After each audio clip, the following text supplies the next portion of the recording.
certified CPA accountant. I'm a long-term boglehead investor. I'm author of the book Stop Being a Broke Loser. It's on Amazon. And OMG. What just happened to Teledoc, my cock? Bird cock. What just happened to Teledoc? It looks like Teledoc, my cock, is down 36.83% after hours. What happened? See, I thought Cathie Wood bought this stock because it's future, bro. Just buy the future. That's all you got to do. Revenue, futuristic, buy it. Woo, man, this is bad. Now, whoever was following Cathie Wood, the goddess of stocks, and then bought this piece of garbage, I feel so bad for you. But maybe you actually learned a lesson that you can't buy unprofitable trash and hope that it just works out, bro. And if you look, let's see the 3-month chart, 1-year chart down 81%. Oh my God. The 5-year chart. Okay. So just like every one of these other growth stocks, growth my oath, they freaking rocket up when money's printing and everybody's speculating. And then all of a sudden, they freaking tank. Happens to every single one of them.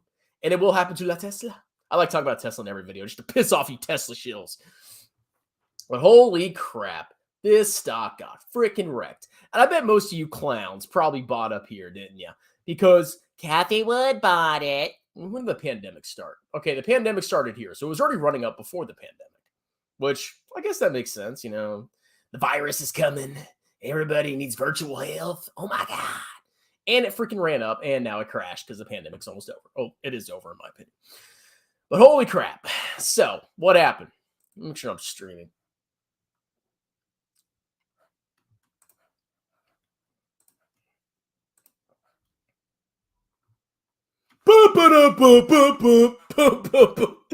So I was actually just talking for about a minute thinking I was live.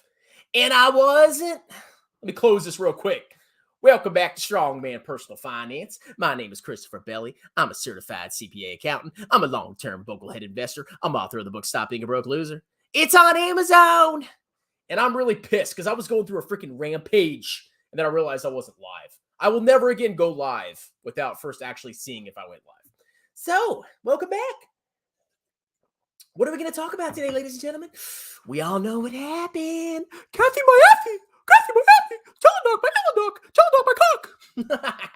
Teledoc just got freaking wrecked. And I am so shocked. I can't believe a Cathie Wood stock just got freaking annihilated. And one day, so will La Tesla. And it will be gloriosa. Oh, yeah. So, let's go look at La Charta de la Teledoc. Teledoc, my cock.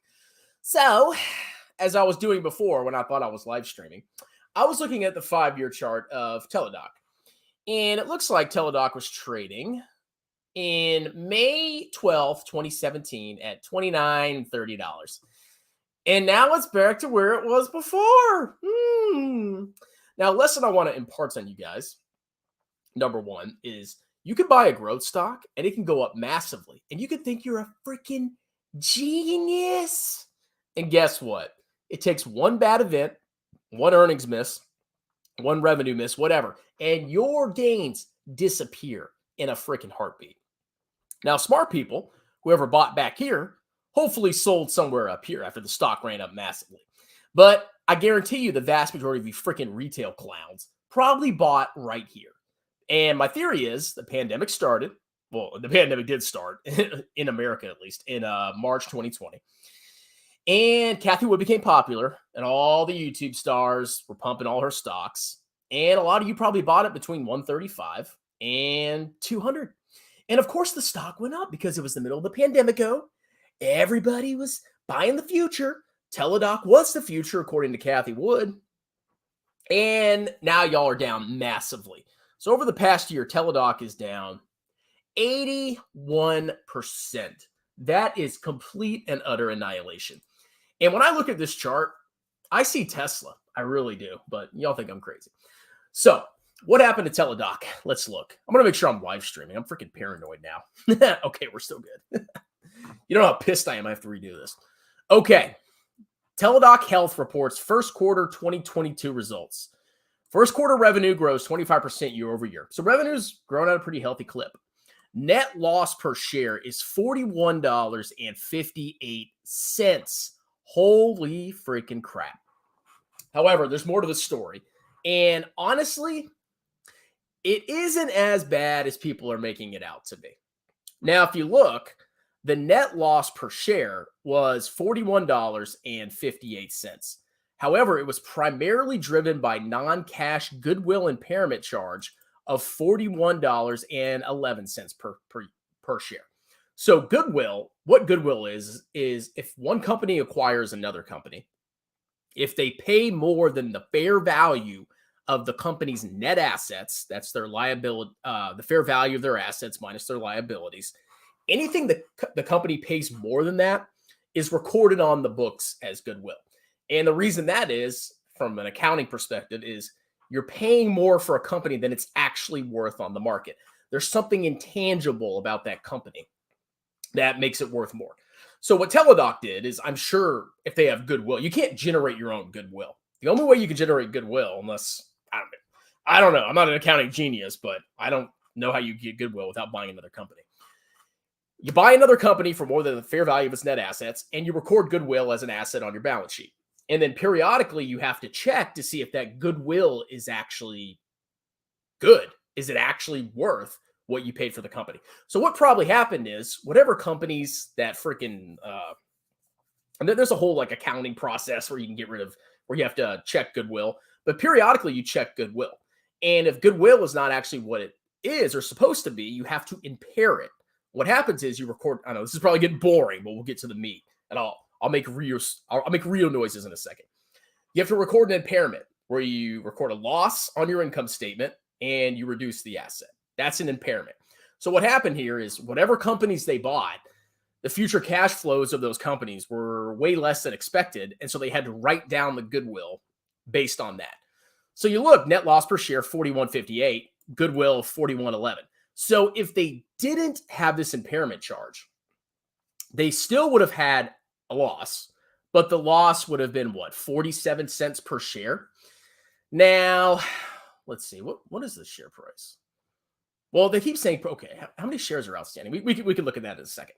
But basically, the loss on an accounting basis isn't as bad as you might expect, okay? So for Teledoc, you might have to look at the statement of cash flows. I actually haven't pulled up the statement of cash flows, and my model only uses, because I've been too lazy to make the cash flow portion of it, it only uses GAAP earnings. So if I were to plug this into my model, this would show Teledoc to be a massive trash stock.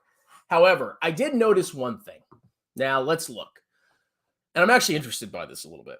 So we can see, what is this? Get this crap out of here.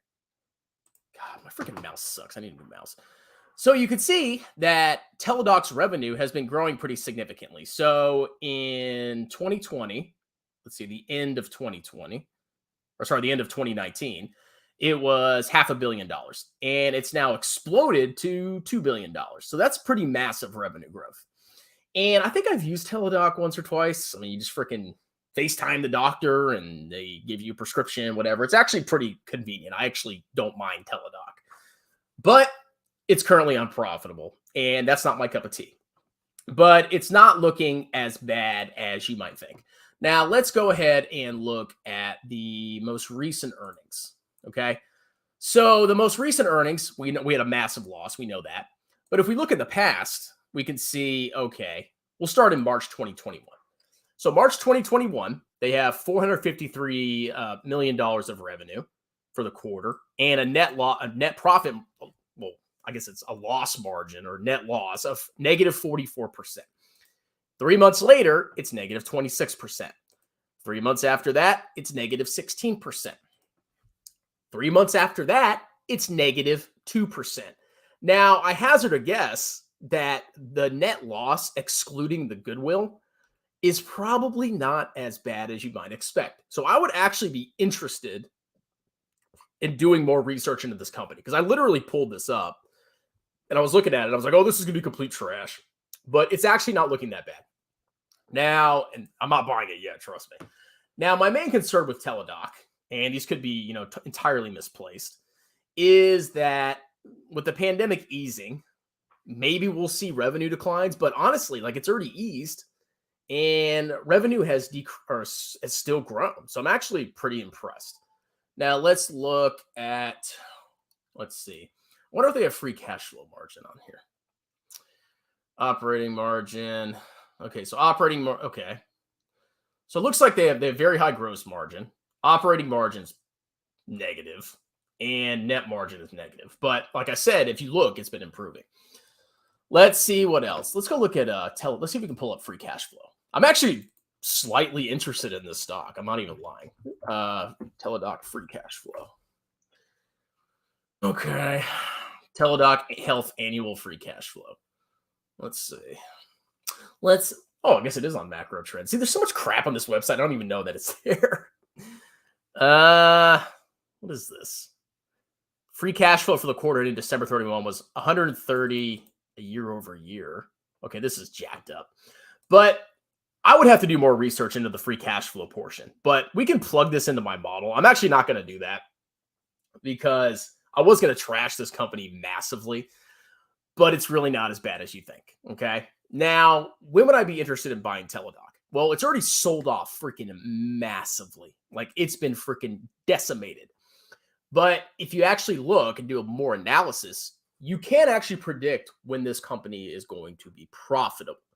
And when you realize it's going to be profitable and it's sold off massively like this, you might have some kind of opportunity and you might actually be able to give this company some kind of valuation. Now, I want to be specific. I'm not buying this stock. I haven't done nearly enough research, but I am intrigued. Okay. Now, Jeremy, we're talking about him for a second. He doesn't look at profitability. Literally all he cares about is revenue, my avenue. So if I were to, I'm pretty sure I did a video about this company a while back. If you look, let's say I looked at this company in March 2021. Okay. And this is why I think my investing philosophy works so much better. March 2021. I probably looked at this. I remember doing videos about this company, I think. And I look and I say, okay, the net profit margin is negative 44%. I would not even touch this company. June 2021 rolls along, 26%. I see improvement. I still don't see profitability. September 2021 comes along. Okay, the losses are getting less and less and less. Okay. And December 2021. Wow, now it's almost profitable. So at this point, if I were considering buying this stock, I would say, okay, I'm going to wait a quarter or two more and see what happens. Now, without this impairment charge, this company would have been very, very close to GAAP profitability. Now, let's go ahead and look at, do they have shares outstanding? There we go. Let's see if they've been issuing shares. Oh, Lordy. Okay. See, this is another thing that you'd have to consider because they have massively increased shares. What do they freaking do? They basically doubled their share count and then it's flattened. So I might actually do another video where I actually prepare beforehand and look at some of the, look at the free cash flow, see the operating cash flow. Wonder if I can pull it up real quick. Yahoo Finance Teledoc financials. Let's see. Okay, cash flow. Do they have positive operating cash flow? Okay, they actually have positive operating cash flow. And their investing cash flow is less than their operating cash flow. So they actually have positive free cash flow. Wow. I'm actually very interested. Interesting twist. Okay. Now, this is still a diss on Cathie Wood because Cathie bought it back here in December 2019. You look back at the freaking earnings back then. Where was the loss? Where was the freaking loss? Let's look at the end of 2019. They had, okay, net income available to common stockholders. So negative 98, 864 divided by 553,307. So for the year 2019, they had a negative 17.8% loss. That's pretty freaking bad, okay? You don't have to buy it when it's unprofitable. Jeremy and all these other clowns tell you, oh, just buy it when it's profitable and it'll work itself out. But when you freaking do that, this is what happens. Your stock gets freaking wrecked. But if you're actually a value investor and you like profitability, times like this are potential opportunities to consider buying a company like this. Do you see what I'm saying? Unprofitable. Oh, it ran up. It went up. It went up. But there were no fundamentals underpinning it. Hello? Now it's massively down and it's starting to turn positive on a gap basis of accounting. And it actually has positive free cash flow. So I'm interested. But wow. Very, very, very, very interesting. What are your thoughts on that? I was actually thought it was going to be a lot worse, but it really isn't as bad as you guys might think. My kid's outside. I'm going to grab him real quick. Alan? What are you doing? Come here. So what do y'all think about Teledoc, my thundercock? Ugh. Better not make a fool of yourself, boy. Let's see. He was just randomly crawling around the hallway. Where's my wife at? Let's see. Was that Jeremy? Imagine I opened the door and Jeremy was like crawling on hands and knees. Oh, strong man. I'm so sorry. All right, let's see. Strong man approved by. I'm not saying it's an approved by, but honestly, I'm really intrigued by Teledoc. Looking at this now. See, this is exactly what I've been saying. Wait till it's profitable. It'll freaking sell off before it's profitable. And then you come in and scoop it up, potentially when it's an opportunity. I'm not saying it is a buy right now. I don't know. But it's interesting. No, it's not a buy, clowns. I'll actually do more research, but I'm not saying it's a buy. I'm not going to tell you to buy anything. Except for VT, of course. Cathie is still collecting those high fees. She's a happy camper. Oh, she's making a freaking fortune. She bought stocks and they were massively unprofitable. They ran up during the pandemic and then they freaking sold off. It's crazy. It's freaking crazy. And you people still worship her. And now I bet you when the company turns profitable, she's going to freaking sell it. Watch her. Watch her freaking sell the stock like an idiot. Should I go all in options on Teledoc? No. 3-day rule before you touch T-Doc. That rule really has saved me. Strongman personal, if I come to a truck stop near you, Cathie Woodblatt. What? All right, so that's it. So hopefully you learned a little bit about reading the financials. The company's becoming profitable, or at least it's on the verge of becoming profitable. They had a one-time impairment charge based on Goodwill, which is a intangible asset. It's not actually a cash flow. It's an accounting charge. They have positive free cash flow. Once they're profitable, I don't know. I'm intrigued. I mean, I'm gonna sit on Teledoc. I'm not gonna buy it. I have to do more research, but I am seriously intrigued. Selling house tomorrow to buy Teledoc. Whatever. All right, that's it. Maybe I'll do another video. I might look at Meta my channel, and then we'll go from there. All right. Yeah. Last comment. I guarantee you, Cathie Wood is gonna freaking sell off Teledoc like a total freaking loser right when it becomes profitable. Guarantee it. All right. Well, that's it. Hope you enjoyed the video. And y'all have a wonderful day. Cheers.